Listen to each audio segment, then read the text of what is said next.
video kali ini kita akan membahas tentang sistem pencernaan. Karena banyaknya materi yang diajarkan tentang sistem pencernaan, maka saya bagi video tentang sistem pencernaan ini menjadi 3 bagian. Yang bagian yang pertama itu adalah pengertian tentang sistem pencernaan, kemudian jenis-jenis pencernaan, nutrisi yang dibutuhkan oleh tubuh kita, dan uji makanan. Ya, kemudian yang bagian kedua itu adalah organ-organ pencernaan, ya, lambung, usus halus, dan usus besar. Dan yang terakhir yaitu bagian ketiga itu adalah kelenjar pencernaan, gigi, serta penyakit atau gangguan pada sistem pencernaan. Jangan lupa untuk menonton video saya tentang cara cepat menghafal enzim-enzim pencernaan dan fungsinya ya, supaya melengkapi pengetahuan kalian tentang sistem pencernaan. Oke, kita mulai ya bagian yang pertama. Sebelum kita mempelajari materi tentang sistem pencernaan, maka kita harus tahu dulu apa sih sistem pencernaan. Nah, ini adalah pengertian sistem pencernaan, yaitu menghaluskan atau memecah makanan yang masuk melalui mulut kita menjadi zat-zat yang lebih sederhana dengan bantuan enzim pencernaan dan gigi. Ya, tujuannya apa? Tujuannya merubah makanan menjadi sari-sari makanan. Untuk apa? Supaya bisa diserap oleh pembuluh darah. Ya, itu akhirnya dari sistem pencernaan. Jadi supaya sari-sari makanan yang sudah dicerna bisa diserap oleh pembuluh darah. Ada 2 jenis pencernaan. Seperti yang sudah kita pelajari pada pengertian sistem pencernaan, bahwa makanan yang masuk ke mulut kita itu akan dihaluskan dan dipecah menjadi zat yang lebih sederhana melalui proses pencernaan. Nah, proses pencernaan, jenis pencernaan yang pertama itu adalah pencernaan mekanik. Ya, pencernaan mekanik itu adalah pencernaan yang merubah makanan yang tadinya kasar kemudian menjadi halus dengan bantuan gigi dan otot-otot pada lambung. Jadi pencernaan mekanik itu terjadi di mulut dan lambung ya. Kemudian pencernaan yang kedua adalah pencernaan kimiawi, yaitu pencernaan makanan yang dibantu oleh enzim-enzim pencernaan. Ya, ingat kalau pencernaan kimiawi berarti dibantu enzim pencernaan. Nah, pencernaan kimiawi ini terjadi di dalam mulut, lambung maupun usus halus. Ingat ya adik-adik, jadi di mulut dan di lambung itu bisa terjadi 2 jenis pencernaan, yaitu pencernaan mekanik dan kimiawi. Karena ini sering banget keluar di ulangan SD, SMP maupun SMA. Kalau kita membahas tentang sistem pencernaan, berarti sangat berhubungan erat dengan makanan atau nutrisi yang masuk ke dalam tubuh kita. Nah, sekarang kita belajar mengenai jenis-jenis nutrisi yang dibutuhkan oleh tubuh kita. Saya bagi menjadi 2, yaitu yang pertama itu adalah nutrisi yang mengalami pencernaan. Biasanya berupa makronutrien. Makronutrien itu adalah nutrisi yang dibutuhkan tubuh dalam jumlah banyak. Ya, nah yang mengalami pencernaan itu adalah dibagi 3, yaitu karbohidrat, protein, dan lemak. Oke. Kemudian yang kedua yaitu nutrisi yang tidak mengalami pencernaan. Biasanya itu berupa mikronutrien. Mikronutrien kebalikan dari makro ya. Jadi mikronutrien itu adalah nutrisi yang dibutuhkan tubuh kita tapi dalam jumlah yang sedikit, yaitu berupa vitamin dan mineral. Nah, sekarang kita masuk ke karbohidrat dulu ya. Karbohidrat itu adalah sumber energi utama bagi tubuh kita. Jadi kalau pertanyaannya adalah sumber energi utama pada tubuh kita, jawabannya pasti karbohidrat ya. Nah, 1 gram karbohidrat itu bisa menghasilkan 4,1 kalori. Ya, kemudian unsur-unsur yang menyusun karbohidrat itu adalah karbon, hidrogen, dan oksigen. Nah, ini yang kalian harus tahu. Ada 3 jenis karbohidrat berdasarkan gugus gulanya, ya. Ada yang pertama polisakarida atau disebut karbohidrat kompleks.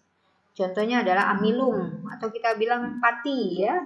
Kemudian ada selulosa, ada pektin. Kemudian ada disakarida. Disakarida berarti ada 2 gugus gulanya. Contohnya adalah sukrosa, maltosa, laktosa. Dan yang terakhir adalah monosakarida. Ini karbohidrat paling sederhana yang memiliki 1 gugus gula. Contohnya adalah glukosa, fruktosa, galaktosa. Ya. Nah, pencernaan karbohidrat ini dimulai dari mulut ya dengan bantuan enzim betialin. Nah, enzim betialin ini akan merubah polisakarida yang akhirnya harus menjadi monosakarida, khususnya glukosa ya, supaya bisa diserap oleh darah. Jadi yang bisa diserap oleh darah itu adalah monosakarida yang berupa glukosa. Oke, jadi itu gunanya pencernaan karbohidrat. Nah, selain sebagai sumber energi utama, karbohidrat juga memiliki fungsi yang lain, yaitu sebagai bahan pembentuk struktur tubuh, ya. Kemudian mengatur metabolisme, juga menjaga keseimbangan asam dan basa. Oke, kita masuk ke protein sekarang. Ini masih makronutrien ya, yaitu yang dicerna juga oleh tubuh kita ya. Kemudian protein juga disebut dengan sumber energi, tapi bukan sumber energi utama seperti karbohidrat ya. 1 gramnya protein itu bisa menghasilkan 4,1 kalori, sama persis dengan karbohidrat. Nah, yang membedakannya unsur yang menyusun protein ya.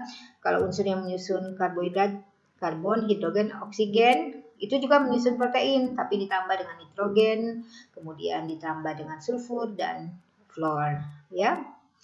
Dan protein itu adalah molekul organik yang tersusun dari 1 atau lebih polimer yang disebut dengan polipeptida. Ini kalau kalian belajar di kelas 12 ini ada yang namanya polipeptida. Nah, polipeptida itu sendiri disebut rantai yang tersusun atas monomer berupa asam amino. Ya. Jadi protein harus dicerna ya, harus proses oleh tubuh kita supaya menjadi asam amino, baru bisa diserap oleh darah ya.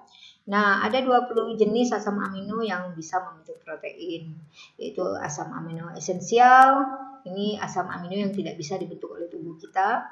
Kemudian ada asam amino non esensial yang bisa dibentuk oleh tubuh kita.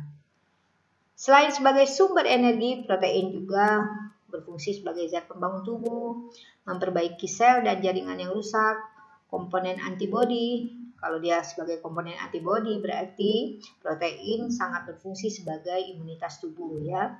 Kemudian juga komponen enzim, hormon, dan bagian terkecil dari sel yaitu kromosom juga tersusun dari protein. Ya. Oke, kita masuk ke lemak ya. Lemak masih merupakan zat yang harus dicerna ya. Nah, lemak ini juga sebagai sumber energi, tapi dia adalah sumber energi terbesar ya. Kenapa? Karena 1 gram lemak itu bisa menghasilkan 9,3 kalori. Struktur lemak sendiri terdiri dari 1 molekul gliserol dan 3 gugus hidroksil ya. Kemudian ada asam lemak yang tersusun dari rantai hidrokarbon serta gugus karboksil. Nah, jadi pencernaan lemak itu adalah mengubah lemak untuk menjadi gliserol dan asam lemak. Ya, supaya bisa diserap oleh darah. Jadi ingat, lemak itu dicerna supaya bisa dijadikan asam lemak dan gliserol, ya. Kemudian fungsi lemak masih banyak selain sebagai sumber energi, yaitu menyusun membran sel dalam bentuk fosfolipid, kemudian membawa vitamin yang larut dalam lemak, ini seperti pelajaran SD ya, kemudian melindungi organ tubuh bagian dalam, kemudian menjaga suhu tubuh kita. Oke, kita masuk ke nutrisi yang tidak mengalami pencernaan, ya, yaitu yang pertama vitamin. Vitamin ini adalah zat organik yang dibutuhkan oleh tubuh kita dalam jumlah yang sedikit sekali. Ada 2 jenis vitamin, ada vitamin yang larut dalam air, yaitu B dengan C. Karena dia larut dalam air, maka dia tidak disimpan dalam tubuh kita, tapi dikeluarkan langsung melalui urin. Ya. Sedangkan ada vitamin yang larut dalam lemak, A, D, E, K. Adik ya, pelajaran SD lagi ya. Jadi vitamin yang larut dalam lemak, ingat aja adik ya. Nah, berarti vitamin A, D, E, K ini akan disimpan dalam lapisan lemak dalam tubuh kita. Ya, oke. Nah, yang kedua itu adalah mineral. Mineral itu adalah zat anorganik yang terdapat di alam maupun dalam tubuh kita dalam bentuk ion. Ya. Nah, ini terdiri dari kalsium, kemudian fosfor, iodium, ferum, natrium, kalium, magnesium, klor, dan sulfur ya. Nah, vitamin dan mineral ini walaupun dibutuhkan dalam jumlah sedikit tapi tidak boleh mengalami defisiensi. Karena kalau mengalami defisiensi maka kita akan mengalami penyakit-penyakit yang disebabkan karena defisiensi vitamin dan mineral. Ini kita pernah belajar waktu SMP dan SD ya. Kalau kekurangan vitamin A, apa yang terjadi atau kekurangan. Kita masuk ke materi uji makanan ya. Materi ini sering masuk di ulangan SMP maupun SMA. Kalau untuk adik-adik SMA, karena biasanya sudah melakukan praktikum mengenai uji makanan, jadi lebih gampang untuk mengingatnya. Tapi untuk adik-adik SMP ini harus benar-benar dihafalkan. Nah, biasanya zat makanan yang kita uji itu ada 4. Yang pertama adalah amilum, yaitu karbohidrat yang berupa polisakarida. Makanan yang bisa diuji bisa nasi, singkong, dan lain-lain sebagainya. Bahan-bahan tersebut bisa kita haluskan ya. Setelah halus, maka diteteskan dengan larutan lugol atau iodin yang berwarna coklat. Bila bahan yang kita uji mengandung amilum, maka warna larutan plus bahan makanan tersebut akan berubah menjadi biru kehitaman. Ya, kita juga bisa mencoba dengan bahan makanan yang lain yang kita tahu ya tidak mengandung amilum, misalkan air jeruk. Nah, bila kita campurkan air jeruk dengan larutan lugol, dia tidak berubah warna menjadi biru kehitaman, maka bahan tersebut tidak mengandung amilum. Ya, kita bisa lagi menggunakan bahan makanan yang lain yang tidak kita tahu ya, apakah dia mengandung amilum atau tidak. Oke, kemudian masuk ke zat makanan kedua yaitu protein. Sama seperti uji amilum, kita siapkan bahan makanan yang akan kita uji, lalu kita haluskan, kemudian kita teteskan dengan larutan biuret. Ingat, protein menggunakan larutan biuret. Nah, bila berubah warna menjadi ungu, maka bahan makanan tersebut mengandung protein.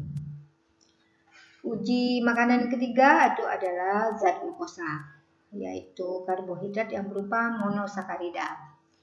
Nah, untuk uji glukosa kita memakai larutan Benedict. Bisa juga pakai larutan Fehling A atau juga Fehling B. Bedanya dengan uji makanan zat amilum dengan protein, yaitu pada saat kita uji glukosa, setelah kita mencampur bahan makanan yang diuji dengan larutan Benedict atau Fehling A atau Fehling B, maka campuran tersebut kita harus panaskan terlebih dahulu. Nah, setelah beberapa saat, bila terjadi perubahan warna menjadi merah bata, maka bahan makanan yang kita uji tersebut mengandung glukosa. Jadi ingat ya, untuk uji glukosa harus dipanaskan terlebih dahulu. Yang terakhir adalah zat lemak. Kita bisa memakai kertas buram, ya, misalkan kertas minyak. Kita letakkan bahan yang akan kita uji di atas kertas tersebut. Nah, bila kertas menjadi transparan, maka bahan makanan yang kita uji tersebut itu mengandung lemak. Oke.